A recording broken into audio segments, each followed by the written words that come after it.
Good day, everyone. We are going to discuss today about idiomatic expressions or idioms. All right. So once again, this is your English language education teacher, Ronello G. Colyamar. All right. So for today's session, we are going to have two objectives. At the end of the session, you are expected to one, define what an idiom is, and use idioms correctly. The first thing that we're going to do is to answer this question, what is an idiom or idiomatic expression? All right, so an idiom or idiomatic expression is a group of words established by usage as having a meaning not deducible from those of the individual words. For example, it's raining cats and dogs. We cannot give the literal meaning of this idiom because it has an attached meaning to it. There is a peculiar meaning attached to the idiom, it's raining cats and dogs. All right, so we cannot say, oh, there are dogs, there are cats falling from the heaven or from the sky, falling to the ground. We cannot say that. That's literal because an idiomatic expression is an example of a figurative language. All right, so there. All right, so there are other notions and purposes of idioms or idiomatic expressions, but we're gonna have to have them one by one. All right, so the first notion is idioms are a type of figurative language that can be used to add dynamism and character to otherwise stale writing. So for us to have a very nice and creative artistic writing, we have to use idiomatic expressions. Otherwise, our writing would be stale or tasteless. Okay, so good writers are using idiomatic expressions. Okay, good speakers also are using idiomatic expressions. And then, why do we use idioms? What for? Do you know the reasons why we use idioms? All right. So I believe you have your own reasons, but there are four reasons why we need to use the idioms. Number one, we use idioms to express complex ideas in a simple way. So, for instance, there are abstract ideas that we want to convey to our audience, to our listeners, for example, or to our readers. Then we have to find a way out in order for us to, express our own complex ideas in a simple way. We have to use idiomatic expressions because idioms would help us a lot in expressing abstract and complex ideas. All right. The number two purpose is to add humor to your writing. Once we are using idiomatic expressions in our writing or in our speech, we are adding humor to our own speech. All right.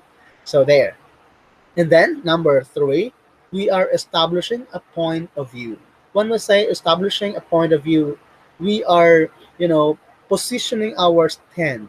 We are pushing our own stand of a given issue, of a problem, for example. Whenever there's a problem, we are expressing our own point of view using sometimes idiomatic expression. And the number four purpose is to evoke a specific region. All right. So when we use, for example, idiomatic expressions, people use idiomatic expressions as a sort of their own identity. Where do they came from? So some British speakers, some British writers, some American writers, Filipino writers, they do have their own peculiar, idiomatic expressions. All right. So for example, this idiom is really coming from this place. All right. Because idiomatic expression evoke a specific region or location. Okay, so there.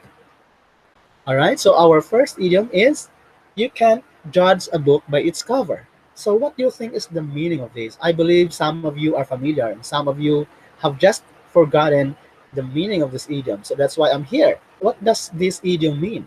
You don't assume you know something based solely on its outward appearance. For example, you're thinking that the guy is a drug addict because of his appearance, but in the end, the guy helps you in your own, in your own in your own problem. For example, in your then here you are, you realize that It's not really good to judge a book by its cover.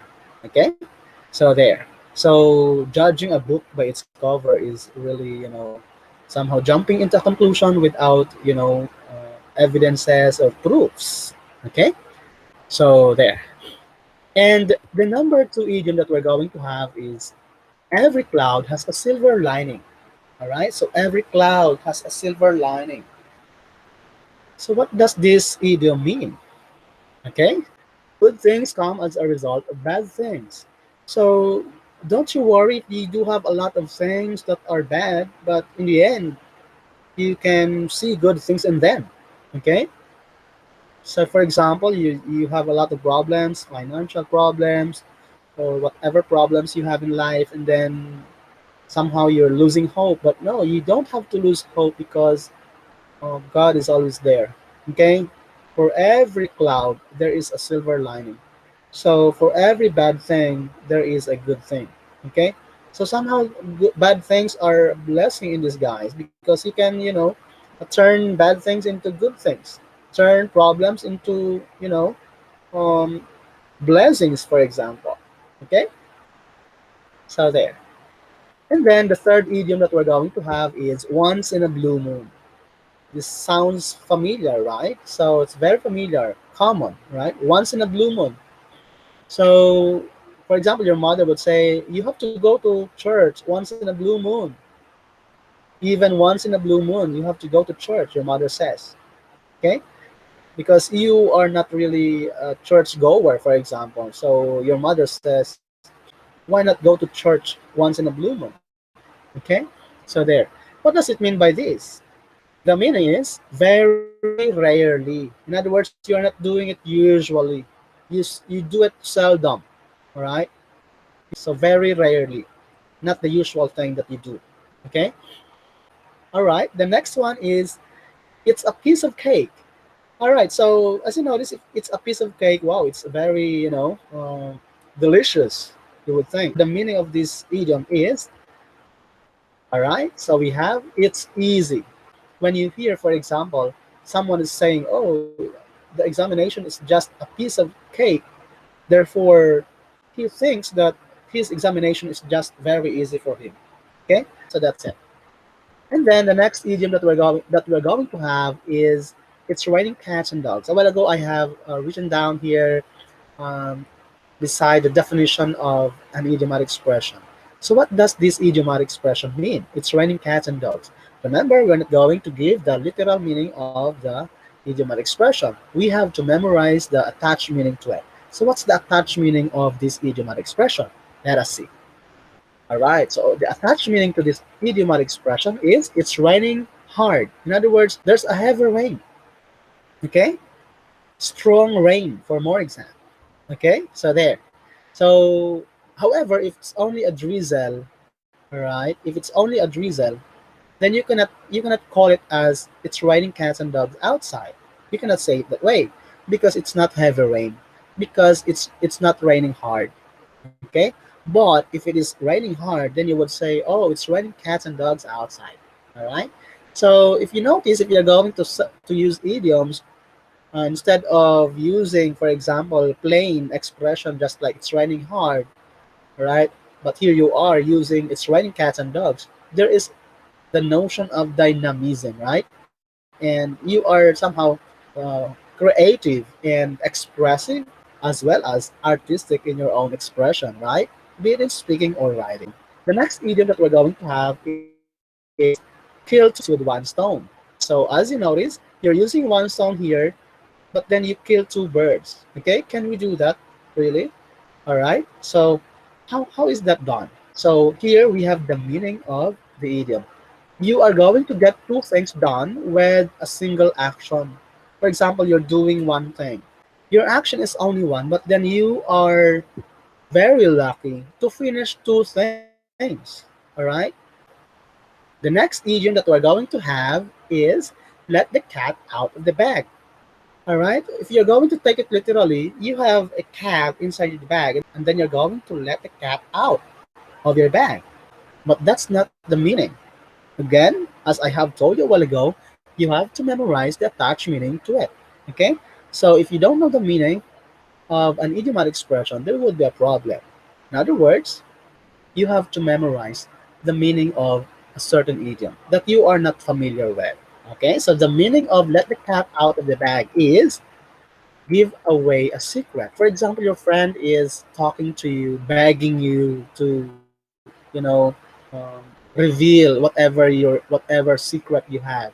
Then here you are about to give away a secret, and then you would say, "Oh, I am afraid I can let the cat out of the bag."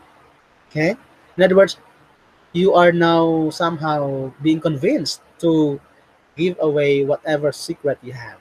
Okay, so there. The next idiom that we're going to have is spoil someone's plans. All right. So spoil someone's plans means to ruin someone's plans. For example, you notice your friend is, planning an evil plan. All right, not a good plan. So therefore, you have to spoil your friend's plan. Of course, you have to stop your friend's plan. Okay, or you have to stop your friend from planning such one because you notice that it's not a good plan. So therefore you have to spoil your friend's plan. Okay, so the word someone here can be replaced with other nouns. So for example, uh, we are going to replace someone with the word friend. So say spoil your friend's plans. All right, in other words, you're going to stop your friends from planning evil, for example. All right, or for planning bad plans. All right, so there. And then we have here the next idiom that we're going to have is burn the candle at both ends. Imagine if you're going to do it literally, you're going to burn the candle both at both ends. All right, so how would you do that? That would be the literal one. But what's the meaning of this? The meaning is you are going to work excessively hard by keeping two jobs or by leading busy life. And the next idiom that we're going to have is elephant in the room. I believe this is the last one.